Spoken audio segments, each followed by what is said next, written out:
Ang taong sipsip sa mga taong may pakinabang madalas kumakapit. Tulad din niya ng mga plastic, hanggat may silbi ka, doon siya didikit.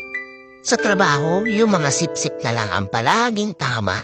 At yung mga nagtatrabaho ng maayos, ang palaging kawawa. Sipsip, sila yung uri ng nilalang na hilig pumapel sa mga amo. Feeling nagmamagaling pero isip talang ka naman. Dahil takot yan masapawan at maitsapwera sa sarili niyang multo. Sila yung mga taong ayaw kang maging masaya, kaya sinisiraan ka sa iba. At tipong gagawin ng lahat, mauna lang silang umangat.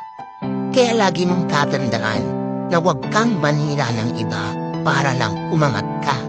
Dahil kahit ano pang pagpapaba mo ang gawin mo sa sarili mo, sisingaw at sisingaw pa rin ang basurang ugali mo.